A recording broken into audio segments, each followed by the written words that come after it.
the host of Aaron's Hour, Aaron Phillips. And good morning, everybody. Welcome to another edition of Aaron's Hour with Aaron Phillips, coast to coast. I am in Virginia Beach, and that motley face sitting there with me on screen is back there in Las Vegas. My good friend, Mr. John JPEG Styles. How are you, sir? I'm outstanding. How are you, Mr. A? I always tell you, when you're outstanding, come inside. It's a lot cooler. There you go. Hey, listen, I got to talk about the intro, all right? And I crack up every time the intro plays because I love the intro. My favorite shot is you have two women sitting at the table, right? Yeah. Oh, yeah. Lucy. One is holding her stomach, and the other one is your face palm. That's That's Lucy. Lucy May Lucifer. Lucy. Shout out to Lucy. She. I know she's doing well because I know. Her Facebook, she's a great rock and roll musician. She's got some shows coming up. I've said this to her in person on the show. She's as sultry and as sexy as you can get. And her pictures that she does to promote her shows, she's got one coming up. I saw it very quickly this morning. But Lucy, I love you, kiddo. Actually, folks, as you all are watching this, kind of dabbling and running around in Las Vegas as well. So I'm kind of back around the stomping grounds after the show. So I'll be running around Vegas for about a week later today through the rest of the week here in Vegas. Nice heat. You know why? Because back in Vegas, back in Virginia Beach, the past week before I got out here, John, 60 some odd degrees, no rain. My hands were freezing during the mornings waking up. So, and I have to listen to this part of the vernacular. I actually have to think about getting ready to close up my pool for the winter. Think about that. All right. Just had a shed built in my backyard for all the supplies. So that's happening. But listen, I want to thank everybody for watching this morning here on Facebook. Remember, if you're already watching me on the Aaron's Hour show page, that's cool. You do have an option because then you can check out all the other shows, the plethora of shows, if you choose to want to go watch over at the WWDBTV Las Vegas. Don't forget those two words on the Facebook page. Now, if you like YouTube, that's cool. You can check out the show there as well on the Aaron's Hour show page or the WWDBTV YouTube channels. Remember to click the little bell on there so you subscribe. Now, of course, in a couple of days from now, streaming services, and we know everybody loves streaming, go to Roku, download the WWDBTV channel on Roku. And not only do you get the plethora of Aaron's Hour shows, but you get the plethora of choices, the plethora of episodes to watch of all the shows and the great shows. And there's new shows coming on. And all sorts of good stuff that is developing. And soon, I haven't even said this to John. This is breaking news to John. I actually have a podcast class that I'm working on back in Virginia coming up in the next couple of weeks. And I may have a couple of potential new shows coming out of this. Therefore, you may be hearing about some wonderful news about a new, the WWDBTV network and affiliation here on the East Coast. So stuff is happening. And as a matter of fact, my guest today, he'll be coming on with me in a few minutes. He's also an individual that I mentioned about. He's got some great minds about what he wants to do with the community and bring people together. I've even floated the idea, John, past Richard Morris, my guest coming up in a bit, about him doing a show with his ideas and things that he wants to bring forth to make community stronger. Richard Morris, he's what you would call your serial, Cereal, in order to keep it light, entrepreneur, not Serial. I don't want people to get confused. He is a serial entrepreneur. Don't you have that backwards? What entrepreneur serial? Serial entrepreneur. Right. What did I say? Well, you said CER, not SER. No, I know, but he's a funny guy. It would be funnier with cereal, Cereal, like Cheerios and Wheaties cereal. So he's going to be selling cereal from his different websites. Correct. That's correct. Yes, exactly. But no, he is a businessman. He started well over. Maybe you should get into the milk business then. Maybe you guys could do a joint venture or something there. For all I know, he could have a cow in the backyard. Who the heck knows?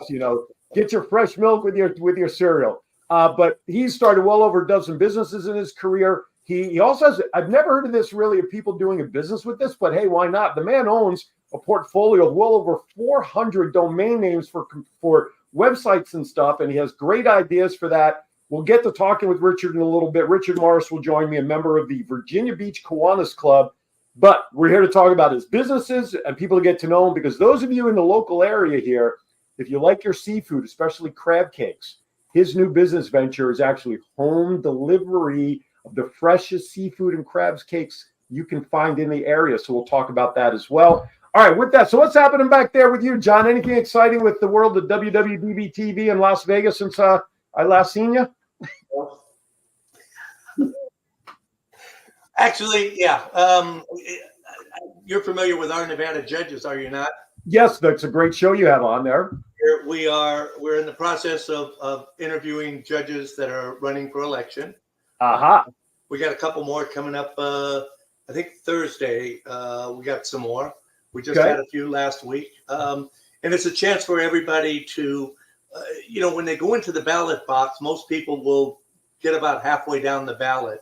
But when it comes to the school board, the dog catcher, the judges, most people don't bother. And these are the people that affect our everyday lives more so than anybody in Washington, D.C.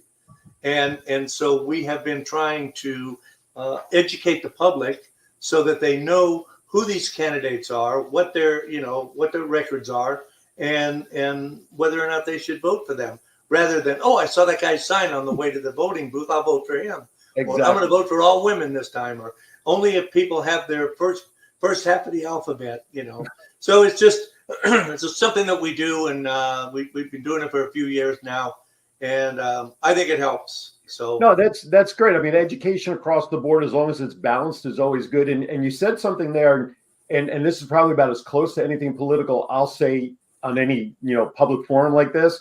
Good. Don't get me started. No, I know. That's why I'm trying to be very careful. But I agree with something you said there, and that is, the local elections, the mayors, the councilmen, the school boards have more impact on the daily life than those people in Washington, D.C. And again, what they do is, I'm not denouncing the importance of what anybody does. Don't get me wrong. But by the time what they do trickles down to my daily life or your daily life, it's not as immediate as someone today who maybe is going to increase the toll zone bridge on the Chesapeake Tunnel that's going to affect my pocket when I have to drive up to New Jersey. So I agree with you. I'm more in tune on the local level of what's going on, because those things tend to impact me and my neighbors on a more local level. Speaking of which, changing gears real quickly, folks, this past week was September 11th, of course, was the remembrance of that our terrible event. Hopefully y'all participated in something, maybe went. So I know the Chesapeake Kiwanis Club, we had an event out there, Chesapeake City Park, this past week. Was great. The weather was great for an event to remember. So hopefully you all did something there to keep 9/11 fresh in your mind. On the heels of the show we did last week, which was very well received. And we want to thank everybody for watching there. Again, I want to thank Frank Pizarro, Jim Horn, and, of course, Richard Pippin for joining me last week. All right, let's get to it. I have some Vegas and Rap news. So you know what it's time for. It's time for Vegas and Rap 2.0.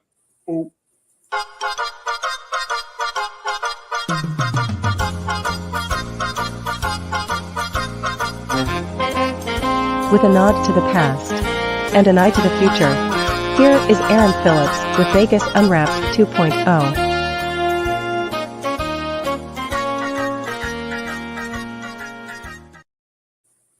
And today's Vegas Unwrapped 2.0 is rather apropos, because the majority of my stories are actually Vegas related today, since I'm back. Yeah, I'm back there today. But I do have one story, Virginia Beach related, that I was going to share last week but ran out of time for. Now, when we think first responders, John, we always think, police, fire, ambulance, the typical first responders. But I think there's a group that gets overshadowed and really never thought about unless you're in a town like Virginia Beach, with an ocean, a lake, and those are lifeguards. Would you think lifeguards should be considered as first responders? I would hope so. Well, yeah, absolutely. Definitely. Because if you have to wait to an ambulance to get to the place where you're drowning, you're in trouble. You're SOL, yeah. Yes, and especially if someone from the ambulance can't swim, that really doesn't help you very much either. So, in my mind, lifeguards in a beach town like Virginia Beach, or on the anywhere along the coast, Pacific coast, Atlantic. Here's a great stat for whatever it's worth. Water rescues. Tides come in, storms come in. You have surfers that go out there in the middle of storms for whatever the reason. Surprise tides, the undertows from the ocean can really surprise people. Well, here's the thing. This past year so far here in Virginia Beach, and this comes from where's the Tom Gill? He's the chief of the Virginia Beach Life Saving Service. As far as water rescue activity, quote, Gill said, when you compare it to a year ago, last year they pulled out over 800 people from water rescues, 800. Wow. This year, thus far, leading up to this, was just before Labor Day, they are closer to somewhere between 200 to 300 water rescues, almost down 50% in the amount of water rescues that our lifeguards have had to go through, which is great. Labor Day, his team will eliminate outer beach staffing through September 15th. So this weekend right now is the last weekend that some of the beaches will actually have lifeguards. And then there will also we'll start patrolling the resort area down on Virginia Beach all the way through to the middle of October. So by the middle of October, there'll be no lifeguards on duty anywhere. But kudos to the swimmers and families and everybody for staying safe, taking water precautions, and other eyeballs watching everybody, and to the first responder lifeguards, down 50% approximately from last year. Kudos to everybody involved there. All right, I haven't done this one. Go ahead. I think another reason why they should be considered first responders is because they know first aid. Yep. They can resuscitate you, hopefully. Yep. So, I would consider definitely first responders. And they carry bat shark repellent in their utility belt when they go out in the water. Yeah. Of course, I don't know where the lady lifeguards put it, but they don't wear the one piece anymore. They wear the red, but it's a 2-piece string bikini. I don't know where they put any supplies anymore in those things, but that we'll leave that for another conversation for another show. Backpacks. Compensate for the weight, balance. Weight distribution. Talk about buoys. But anyway, okay, here's something I haven't announced in a while. There was a big winner this past week there in Las Vegas. A tourist identified as Scott A. from Omaha, Nebraska. He was playing Pai Gow, which, by the way, I think is one of the hardest games to play there. I sit and I try to watch Pai Gow. I can't figure it out. I don't get it. Yeah. He was playing Pai Gow poker, Planet Hollywood and Resort last week when he hit a 7-card straight flush on the progressive jackpot. Well, Caesars Entertainment said Scott was playing for about an hour and a half when he hit the jackpot, winning $1.6 million. Hey, Scott, if you're watching, I know a seafood delivery fishing company here in the Virginia Beach area that's looking for investors and a TV studio. So if you're looking for some ideas, we can help you with that. Scott said he was visiting the casino that night to watch football. The picture in the newspaper had him wearing a Patrick Mahomes jersey. Scott said when he hit the jackpot, his first reaction was to call his wife. And he said he plans to invest the winnings. All right. Not to tell her to move out? Yeah, exactly. I'm upgrading, dear. Speaking of gaming there in Las Vegas, this is numbers through July. This is interesting. New report from the Nevada Gaming Control Board showed a nearly 7% decrease in gaming wins for the state last month. According to the report, Nevada's overall winnings for July of 2024 totaled, let's see if I count how many zeros and commas I got here, $1.3 billion, which is 6.9% down from last year's total around this time when it was $1.4 billion. What's that? Poor babies. Yeah, I know, right? One of the state's biggest losses came from the Las Vegas Strip, which saw a 50% decrease for the month. However, downtown Las Vegas would see almost a 10% increase. Downtown went up 10% with their winnings. So, wow. Like you just said, I don't feel bad. Now, of course, the Tropicana Hotel, well, that's wrapping up. Well, we know it's already closed down. It closed down April, if I'm not mistaken, before I relocated out of Vegas there. October 9th is the date that Bally's Corporation apparently will begin all the festivities. Wednesday, October 9th, the dazzling visuals will be engineered by Fireworks by Grucci, followed by the hotel's implosion at 2:30 a.m. So if you're in the area, I'll be there. Yes. Are you good? Are you going to go down to watch it? I just might. Well, yeah, 2:30 a.m. for you is lunchtime. That's my lunchtime, man. So. Exactly. So mark your calendars for October 9th. Listen, where else in the world can a building implosion actually be an event? Not many places can do it like Vegas. It's a tradition here, you know? Absolutely. Absolutely. Well, I mean, you've been around when it happens, and it's a big deal. God knows on that corner, that'll be the only time that anything explosive will happen, because once the Oakland A's start playing, ain't nothing going to happen on that corner. Anyway, hey, you guys have a race coming back in November. The F1 is coming back. Rumor has it, well, and I know it, construction is already starting in and around the Strip corridor again. The lights and the roads and that flyover little bridge there on, was it Koval and Flamingo or Harmon or wherever, that's all starting. But did you know that the Las Vegas Tourism Authority approves $1.7 million worth of purchases of F1 tickets for themselves? That's right. So what's that, 4 tickets? Just, would you believe 135 tickets at $12,000 a ticket, ladies and gentlemen, $12,000 a ticket. And that is, and yet a quarter of the amount, and that's only 25% of the number of tickets they purchased last year. These are for international intermediaries who bring hundreds of thousands of room nights a year from Europe or Asia or South America or Central America, said Steve Hill, the CEO of the Convention Authority. The board voted to unanimously approve the purchase during the recent meeting. That's right.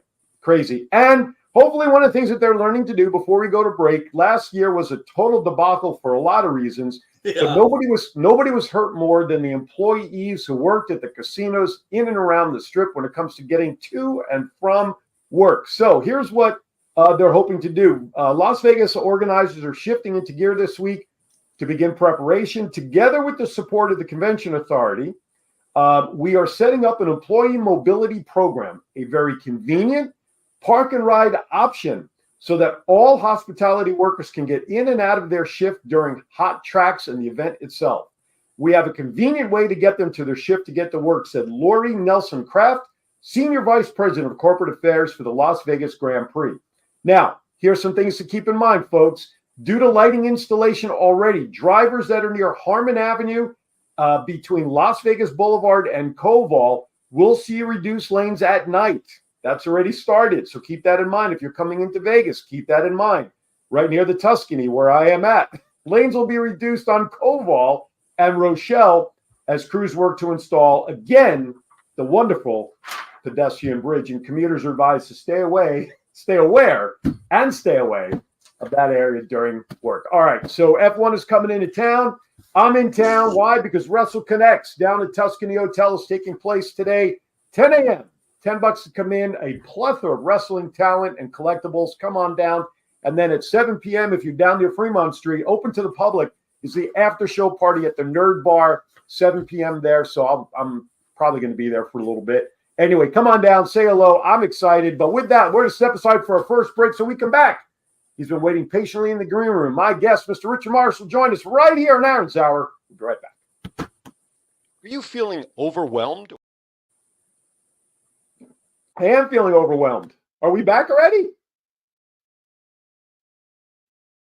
Hello, John. Are we running commercials? Hang on. It's not coming up. All right. No. Are you feeling overwhelmed or stressed? Remember to take a moment for your mental health. At the Mental Health Moment, we believe in the power of self-care and community support. Our mission is to encourage and empower individuals across generations to prioritize their mental well-being. Our program called CARE takes you through community, awareness, resources, and education so we can support you every step of the way. Join us at the Mental Health Moment. Visit our website or follow us on social media because your mental health matters. Remember, take a moment for your mental health.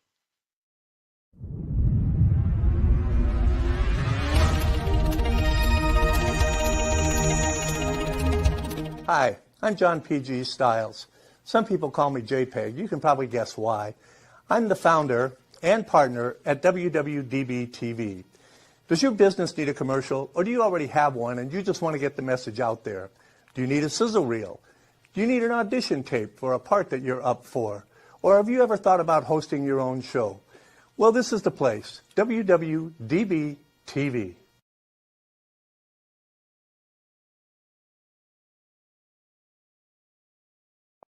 All right, welcome back. I love that homeless guy. Does a great job. All right, with that, it's now time to get down to some serious business. Locally, if you want some great crab cakes and she crab, which, by the way, she crab is something new I've had to add to my vocabulary out here. This gentleman will hook you up out here. He is a good friend of mine. I met him in Kiwanis out here, the Virginia Beach Kiwanis Club. He is a serial entrepreneur, not to be confused with Cheerios Rice Krispies, but one will say He's still a good guy no matter what. Please join me at this time, Mr. Richard Morris. Good morning, Richard. Come on in. How are you there? Hey, I'm doing fantastic. How you Jumbo doing, Aaron? Lump Daddy. Jumbo Lump Daddy. I'm doing good, my friend. It's another day in paradise here in Virginia Beach and Las Vegas, so I can't complain. You look good over there. It's you had me a little worried you look good over there on that camera. You know what you're doing. Thank you. All right. So, Richard, you know what? I want you to relax. We'll have some fun here. You see on the screen, ladies and gentlemen, Jumbo Lump Daddy. Now, I know there's a story behind that. So why don't you share the story behind how you got Jumbo Lump Daddy? Okay, I will do that. Jumbo lump is the best part of the crab that makes up crab cakes. Not all crab cakes have what they call jumbo lump crab meat in them, but it's the part of the crab that has the biggest and best tasting part of a crab. And so the name Jumbo Lump Daddy, there was a band that played up on what's called the northern neck of Virginia here off the Chesapeake Bay. And the name of the band was Jumbo Lump Daddy and the Backfin Boys. And I thought, wow, all I ever wanted was a T-shirt that said Jumbo Lump Daddy and the Backfin Boys. Well, anyway, they played for about 8 years. I actually never had an opportunity to hear them play, but they still have a Facebook page up. And the fellow that was the lead Jumbo Lump Daddy, he's from Richmond. I think he worked in social services. Okay. And he actually came up with the name. So I decided when I discovered the best crab cakes in the world here locally, I decided to reference Jumbo Lump Daddy. I happen to own the domain WWDBTV.com, but ultimately my fresh seafood delivery business will be called Waterman Seafood. Right on. That's the plan. You don't owe them any royalties for using the name now, do you? Pardon me? No, I do not. Might be a good thing for them. I mean, if they're still playing and they hear the name out there, but yeah, they're not still playing. They're done. Gotcha. Right. Gotcha. All right. So what I want to do real briefly as you can. I mean, I mentioned at the top, you started well over a dozen businesses. You have the business now, the domain ownership, which you mentioned. What's your love for business? What was the aha moment for you when you realized that being and getting into business, owning businesses, successfully running business, why was that the direction for you in life?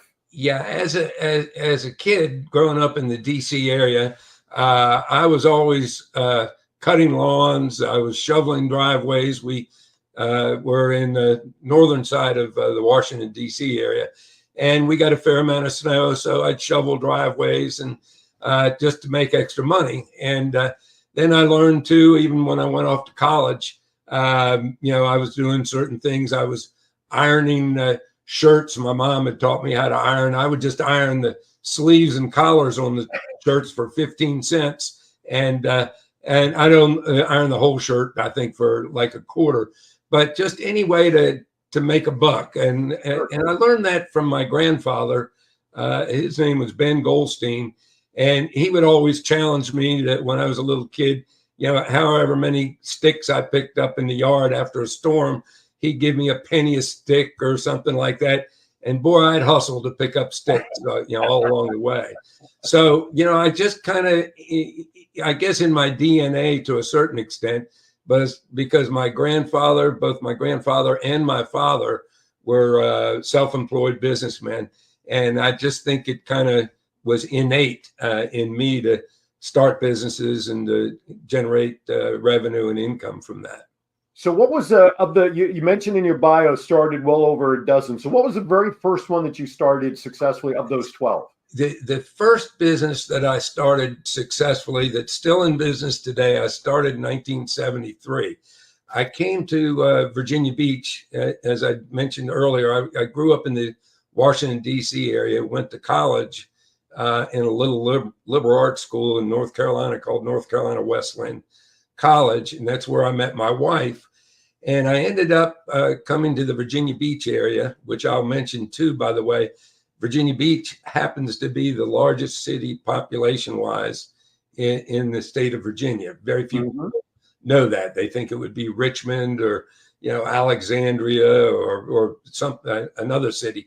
But Virginia Beach is the largest resort capital in the world. We have a population of about 500,000 people here in Virginia Beach. So anyway, when I settled here after college, I had a little debt recovery company called Credit Service of Eastern Carolina while I was in college, mostly to make some beer money and some green fee money for playing golf. And the reason why I was in that business, in that industry, is because my grandfather, who I called Papa, Ben Goldstein, he was in that industry in the DC area. And so when I came to Virginia Beach in 73, I started Credit Control Corporation. Okay. And Credit Control Corporation did debt recovery and eventually did medical billing for hospitals and doctor and medical groups.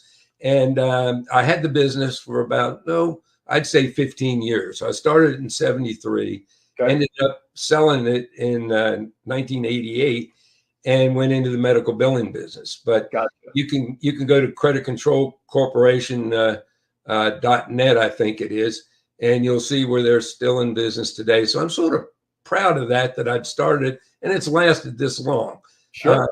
Also, the medical billing business that evolved from that, a company called Axel, that's still in business today too, doing mostly what's called hospital-based physicians billing. Right. And I had a partner who was my technical partner. He had a computer science degree from LSU. I'm pretty technically limited myself. I'm more the sales guy and the operations guy. But if it wasn't for my partner, who ran the technical side of the business, we'd have never survived. But even that business is still in business today. Well, that's good because, having those businesses still around, it's a great legacy that those entities are still out there and thriving. So what I want to do before we get into the Waterman seafood stuff, let's talk about domains. I mean, listen, I'm a collector of stuff. People have been in my studio between my Batman and wrestling and sports stuff. I'm a collector. Okay. I collect stuff. You have domains. Your business is buying and owning domains, computer domain names. How did that get started? And why do you feel that is such a commodity to have for yourself? Well, I really didn't know much about the domain industry or domain business until I think it was around 2015. Although the industry, when the internet, and I think you were around when the internet started, and so was I. That's like in the mid 80s. And now I think you're about 10 years younger than me, maybe even more. But so I was probably 35 years old when the internet actually started. And, it started with, domains and domain names. Right. And I really didn't own my first domain name until about 2000. And here's where, a serial entrepreneur that I am, you have failures too, but I started a business called Contact USA, and it was a call center that did a lot of work for a company in Richmond. You remember Circuit City? Oh yeah. They were a pretty large company, and they were outsourcing quite a bit of work to me. And so I picked up the domain Contact USA because that's basically what we were doing. So, and I registered the domain Contact USA. Unfortunately, Contact USA did not make it when Circuit City imploded. Basically, my business imploded. I had it for about 10 years. Wow. But that goes with the territory. Failure comes about. I didn't have failures earlier on in my business life, but I had a major one there around 2000. Gotcha. And if memory serves, and I know John is back there in the studio, there was a Circuit City on West Sahara near Decatur. Of course, coming in from Jersey, there were a bunch of Circuit Cities, but I can only think of the one in Vegas. It was there when I first moved out there on Sahara near Decatur. All right, so let's fast forward now. Here you are. You're in Virginia Beach area now. How long? I've been in Virginia Beach since 1973. That's when I came here and opened the business Credit Control. So we're looking at about 51-ish years. So we're away from credit. We're away from Circuit City. Now we're talking seafood. Talk to me about how this idea of Waterman Seafood and delivery of seafood came about. Okay. Well, first I'd like to mention I've always told friends and all, everybody thinks about getting into the restaurant business at one time in their life. But I've learned enough about the restaurant business that I've told all my friends and everybody, if I ever say to anybody I'm going into the restaurant business, just pull out a gun and shoot me, because I've totally lost my mind. And go back a year ago now, if you had told me I'd be involved in anything having to do with delivering food, seafood and all, I'd say, I've lost my mind too. Right. But here's how that came about. Last Christmas holiday season, my wife and I, we owed several couples, about 5 couples, a dinner. And so we had a dinner party at our house. And my wife makes a famous dish called seafood casserole, which is pretty doggone good. But I happened to be in a local seafood market that was just getting started. It was called Seafood Exchange, about a mile from my house. And I see these crab cakes in this little local seafood market. And they were $10 a piece, which, you could have gotten the same sort of crab cakes at a Wegmans here for maybe $7 or something like that. But they looked so doggone good, I ended up buying 12 of these crab cakes for this Christmas dinner. So I bring them home, and I think I bought some soup too. But without question, everyone at the dinner table said, "Where in the world did you get these crab cakes? Did you make them?" And I basically said, "No." I said, "I got them at the Seafood Exchange, a little new seafood restaurant." And a young lady whose son happens to be named Fisher, she was the one that made the crab cakes. You couldn't have done any better with that, that's for sure. Yeah. And in addition to crab cakes, she makes about 5 different types of seafood soup, from, as you mentioned, she crab soup. She makes regular Maryland style crab soup, which is a tomato based, like Manhattan clam chowder. She makes Hatter's corn chowder. She also makes oyster stew. And so I realized that a couple of crab cakes and a cup of soup could make for a real nice dinner for 2 people. Yeah. And so anyway, I get home and I start to thinking about, I looked up this business model, DoorDash, and I knew you've heard of it, and all our listeners know of DoorDash, also Uber Eats and things like that. Well, when I first looked it up, I noticed that DoorDash was a $43 billion market cap company. And I thought, wow, how in the heck can that be? So I started doing some just basic research and discovered that, and prior to COVID, I think they started around 2012, but prior to COVID, they were growing and they were doing okay. But when COVID hit, their stock just took off. Sure. And I don't even know that they're quite profitable yet, but I studied a little bit of their business model, and I said, maybe there's a niche here delivering fresh seafood, locally to begin with. Ultimately, it's a scalable business anywhere fresh seafood can be had. But so I just started doing some of the number crunching and discovered that I could deliver fresh seafood dinner for 2. To a house, to a cooler at your front door, and I could deliver it for under the price of $50. And if you go out to eat, say $45 to under $50, dinner for 2, seafood dinner, good seafood, that's not a bad deal. And then I discovered a subscription model where you'd get paid in advance for like 4 weeks of seafood, and your partner there was mentioning something about milk delivery. We were talking earlier about that. And this is basically similar to the milkman business model that would deliver milk regularly on a subscription basis to a household that needed milk. And I think they delivered, back in the day, they have very few now, but they delivered milk and butter and all the dairy products. Yeah, all sorts of things. So that's how it evolved and how it got started. Then I first decided, well, I got to come up with a name.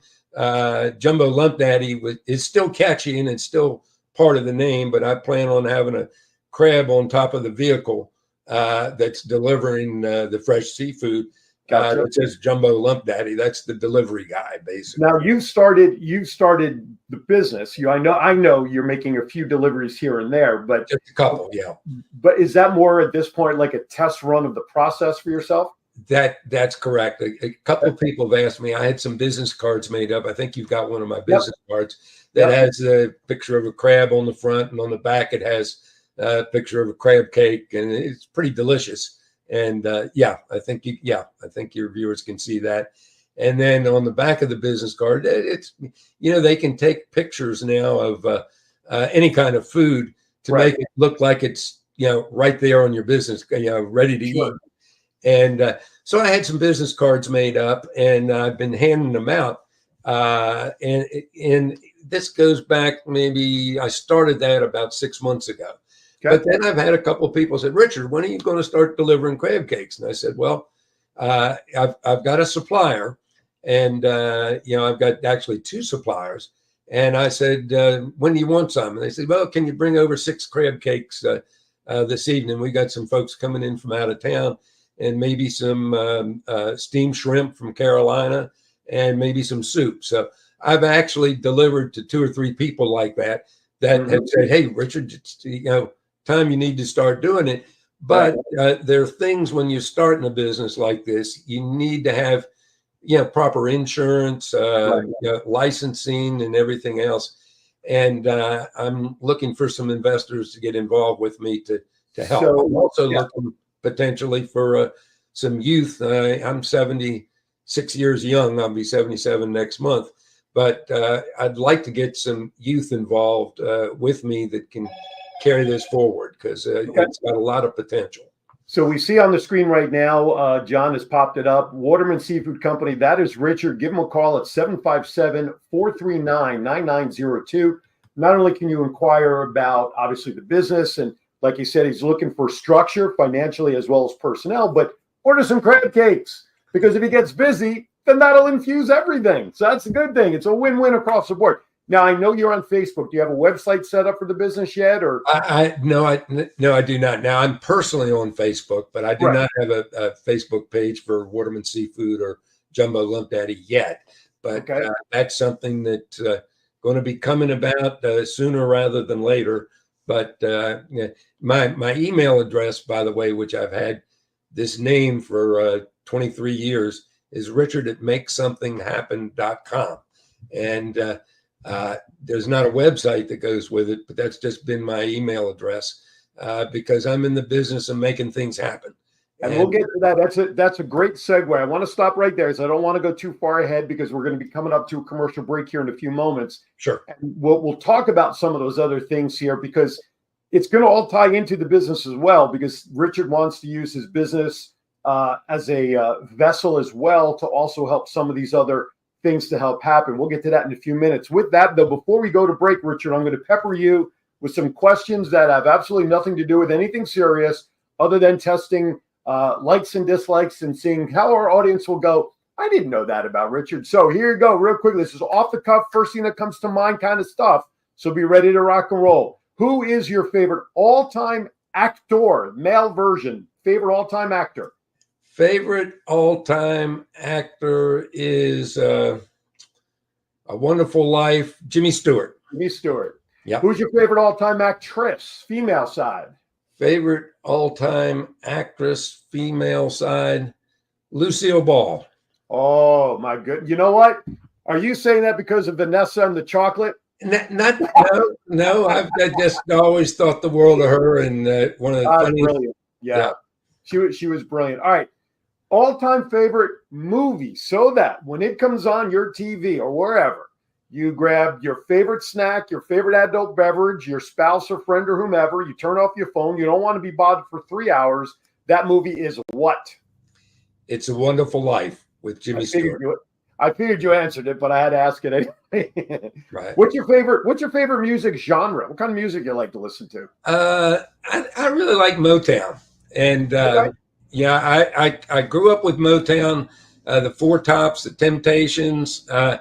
I really, really do like it. And second would be beach music. Now that I'm here in Virginia Beach, that's a good music genre that I like. My guest last week, Frank Pizarro, was the front man for the Four Tops for 10 years, by the way. Oh, wow. Yeah, so if you look him up on Facebook, check him out. All right, so that leads me to this question about music then. You're driving along, you're making your delivery, you're coming to a red light. Now, what is your favorite all-time song so that when it comes on the radio, you're singing like it's karaoke, unhinged. You don't care what you're looking like singing to your favorite song. People are going to look in your car wondering, what is going on with that guy? What song is that for you?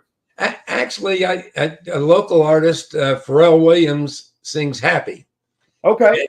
And that's one. I think I've got more than one probably, but that's the first one that comes to mind. There you go. And speaking of him, he's got a festival coming up here in Virginia Beach in October, which I may be doing some stuff with another acquaintance of mine. So can't wait to do that. All right. With that. I've got one other one I'll tell you. Go ahead. Satisfaction by the Rolling Stones, 1965, when I graduated high school. I can't get no satisfaction. I can't get no satisfaction. I hate to do this, Richard, but I was 1 year old when that song came out. But anyway, with that, we're going to step aside for a second break of the commercial. We come back, we're going to learn more about how Richard makes things happen, more about the business, a few more crazy questions, and then we're going to call it a day. You're watching Aaron's Hour Coast to Coast. Be right back. Are you feeling overwhelmed or stressed? Remember to take a moment for your mental health. At the Mental Health Moment, we believe in the power of self-care and community support. Our mission is to encourage and empower individuals across generations to prioritize their mental well-being. Our program called CARE takes you through community, awareness, resources, and education so we can support you every step of the way. Join us at the Mental Health Moment. Visit our website or follow us on social media because your mental health matters. Remember, take a moment for your mental health. Are you looking for someone to provide training to your staff? Do you need a motivational speaker about how to handle change? Do you have an upcoming event that needs an MC to handle those responsibilities? Well, look no further than longtime Las Vegas radio personality Aaron Phillips. I am local to Las Vegas and I can blend my talents with any audience. For more information, please visit www.aaronphillipsvoice.com and book me for your next event or training needs. All right, welcome back to Aaron's Hour. By the way, if you want to find Richard on Facebook, you can look him up, Richard, and he's got his middle name, Goldstein, Goldstein, Morris, Richard Goldstein Morris. His avatar picture is he's on a golf course wearing a baseball cap. Of course, if you saw the promo posts I put up for the show, it's that same picture you're looking for with that. So Jumbo Lump Daddy joins me, Richard Morris. We're talking about his upcoming business, Waterman Seafood. We're getting to learn a little bit more about him behind the scenes with my crazy, bizarre questions. But I want to get back to something that he talked about. Again, you can reach out to Richard by dialing 757-439-9902 to learn more about the delivery, get some food delivered. Or, you know what, if you're an investor, you're looking for something to invest in and get behind a solid guy and a solid company, this is the man to get behind and support with his business, Waterman Seafood Company. And if you're younger of age, perhaps, what did you say you're turning how old next month? I'll be 77. So as long as you can get working papers at 16, give him a call. He's looking for young people, young mind and energy to join him in the company so that this company, as well as some of his others, can last a legacy. You can also email him at richard@makesomethinghappen.com. So let's talk about that because, I've been in this town now only about 3 months in Virginia Beach. You were one of the first individuals that I met courtesy of Kiwanis. You and I hit it right off at that first meeting because we have a lot in common with wanting to help community and help others succeed and move communities forward. So, folks, if you remember a couple of weeks ago, I had a great lady on the show, Dr. Vanessa McCoy Owen. She's the founder of Martin Luther King Family Life Center. It was Richard who put us together. So talk to me about why and we can use her organization as an example. Why are you, first of all, so ingrained in making certain that the community as a whole, I don't care if it's Virginia Beach or wherever you are, is in the right frame of mind? Let's look at it that way. Why is that so important to you? Well, I legitimately enjoy people. I actually own a domain, iloveeveryone.com. And if I'm ever to get a tattoo, which I think I may. I've got 2 that I would get, but I love everyone with a heart, probably on my arm, and maybe I'll do that on one of your shows someday. Have somebody do a tattoo for me, and pretty much everybody. I don't know if you have a tattoo or not, Aaron. I do not. You do not. Would you ever get a tattoo? No, for 2 reasons. Number 1, I hate pain. But number 2, being of the Jewish faith, it is not something that we do to quote unquote desecrate our body, because it is believed we go out the way we came in. So that's just a religious thing. Nor do I have a desire to do it, unless it's a big Batman logo. I put the big Batman logo right here on my chest. So there are some exceptions there. There might be, I might be. Yes, there might be one. That would be about it. Right. So anyway, I really do. If I could meet somebody new every day, one of I do what's called a SWOT analysis for my businesses. SWOT stands for strengths, weaknesses, opportunities, and threats. And we all have strengths, and we all have weaknesses. We all have opportunities, and there are also threats to whatever it is, our part in life. But anyway, I just enjoy people. Like when I first met you, I did a little research behind the scenes and found out you're on what's called LinkedIn, as am I, as a business guy. Yep. And I found out you'd gone to Penn State and studied math. And so I'd like to do a little bit of research on people to know a little more about them, so we can engage more in conversation about our backgrounds and our experience. And every one of us has a lot of good things in common with everyone else. And but you got to communicate. You got to get to meet them. And one of my weaknesses is, I do listen. I do a fair amount of research, but I tend to talk too much. That's a weakness. And every once in a while, I'll give you an example of the medical billing business I was in. We were selling. I told you I had a technical partner, and I could talk myself into a sale and out of a sale if I didn't shut up. So we were meeting with the president of Blue Cross Blue Shield of New Hampshire, in New Hampshire, and we were out at his home, and my partner and I, we had this signal. When you've made the sale, Richard, just shut up. And he said, talking about the weather. He kicked me under the table, and I just knew it was time to shut up. Let's get out of here. In timeshare, when I sold timeshare, we had the same thing. When you get the sale and everything, stop talking business. Just talk about the weather, talk about the moon, anything. So I certainly understand that. John, back in the studio there, I think John has a question relating to the seafood business. Okay. And I don't want it to escape. So, John, if you're there, if you want to jump on and ask? Yes. Go ahead. How far do you deliver? Well, now, what is your geographic area? Okay. As I had mentioned to Aaron, Virginia Beach is the largest city population-wise in Virginia. And around the waterways where I live, I'm at the mouth of the Atlantic Ocean and the Chesapeake Bay. So right around all the different waterfront areas where I live, there are about 100,000 homes, of which about 80% of them are two-person households. So basically, I'm limited to Virginia Beach and the local area right now. I will plan on going further north towards. I grew up in Annapolis in the Washington, D.C. area. That's where I started crabbing as a kid, was a little village called Shadyside, Maryland, off of the Chesapeake Bay. But that's ultimately wherever fresh seafood. Now I don't think there's a lot of fresh seafood in Vegas. I don't know, but it's got to be shipped in. Yeah, if you get crab cakes here, you go see a doctor. Leave it to John. Yeah, if you get okay, I got you. But anyway, but right now it's just local delivery. But is there a potential of coast to coast delivery? Without a doubt, there is. The cost of shipping, though, I went to send my brother, who lives in Colorado, a couple crab cakes, and he grew up like I did around the Chesapeake Bay too, and crabbing and fishing and all.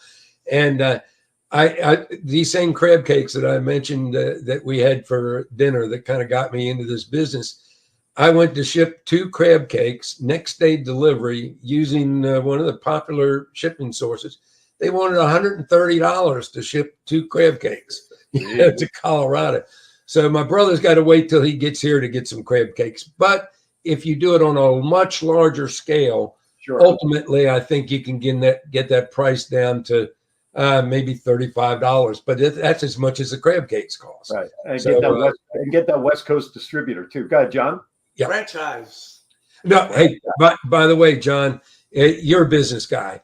And that's part of my ultimate business model. I don't know whether it's scalable, but franchising is maybe a way to go. I'm not sure, but that's something. If you read through, your only problem would be as long as the quality of the product that you're sending. If that restaurant goes out of business, you better get the recipe, my friend. That's extreme. You're exactly, or make them a partner. Right. Now that makes total sense. Yeah. So either franchise, and that's all part of my kind of SWOT analysis. That's what comes under opportunity. Yep. In the SWOT analysis that you might do for a business. Yeah. The nice thing with something like this is that the possibilities are relatively endless of what direction the business can go. So those in the listening area locally in the Virginia Beach, Chesapeake area, your zip codes of interest that he was alluding to is 23451, 5254, and 55. And I know that because he was kind enough to provide me with his SWOT analysis. So I'm reading it right off of his information. I'm not that good, but when you get the info, I'm going to share it. All right. Thank you, John. All right. So let's go back to it. So let's go back to the entrepreneur community spirit. So we know you support Vanessa, Martin Luther King Family Life Center. You and you kind of rodeoed me into getting involved with an event that's actually a year away. And that is something the Old Kempsville Festival to celebrate Kempsville next year. Again, helping the community to bring forth the historical nature of just Kempsville itself, where I reside, is a pretty established community in terms of being on the map.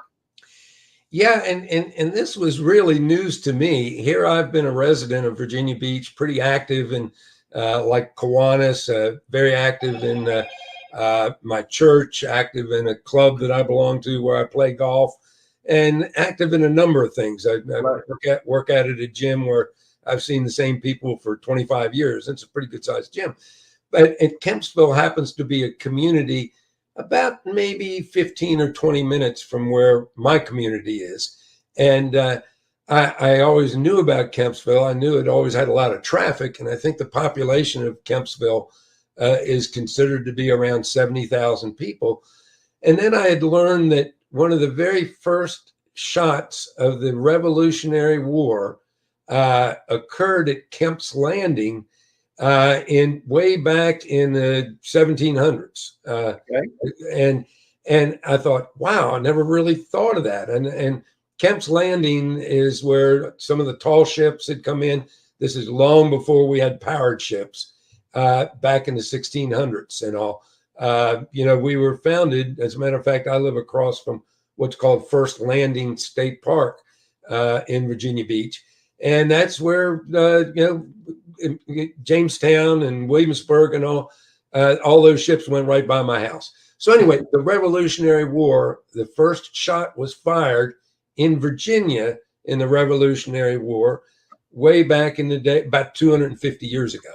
Right. So I get a call about bringing the Kiwanis, the Lions Club, the Rotary Club to get together to celebrate this particular event.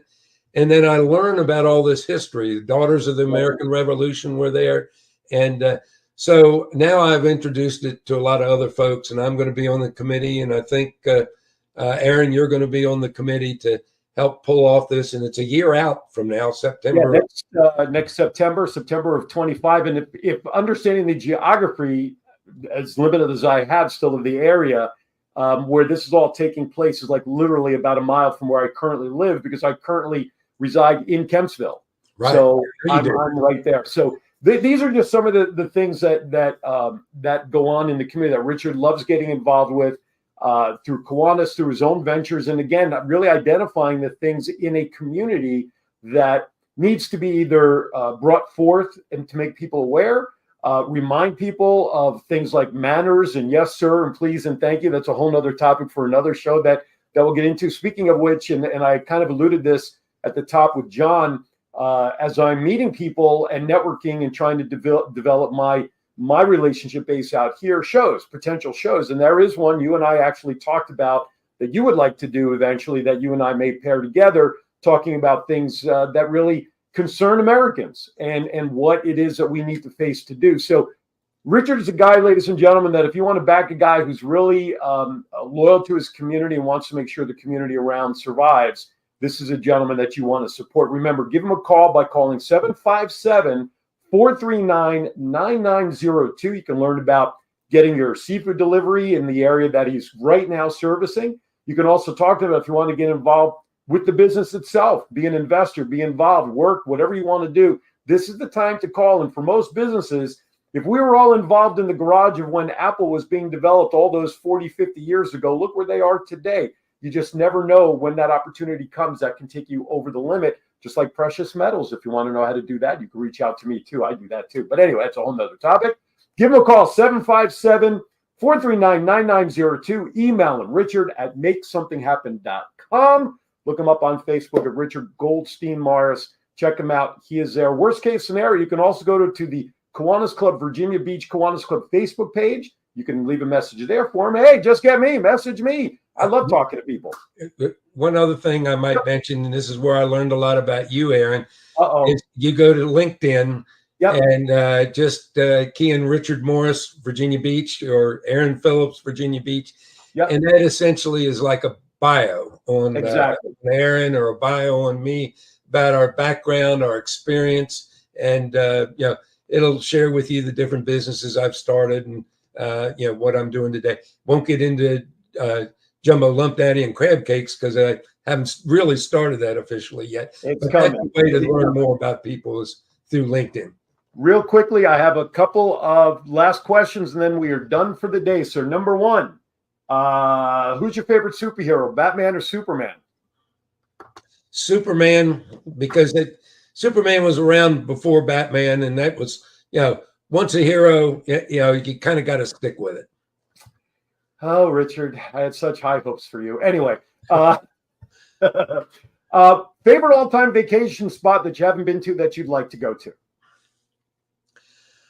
And I know my wife wants to go there too. Well, there's two.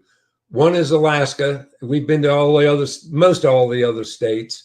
Mm-hmm. We've not been to Alaska. That's kind of mine. My wife's vacation she'd like to go to is Greece. We've been to, and so there really are two, Alaska and Greece. No worries. If a movie were made about your life, who would you like to see play you?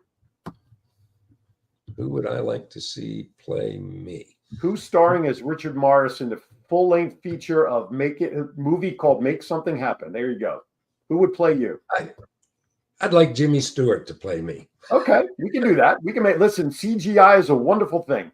Right. Last but not least, final question, the only real serious one that I ask. When the day comes, many, many years from now, you are standing at the pearly gates and the maitre d' is there to greet you and welcome you in. What is it you want to hear them say to you as you enter through the gates of heaven, sir? Welcome, I love everyone. There you go. Couldn't have asked anything better. With that, sir, the meter has run out.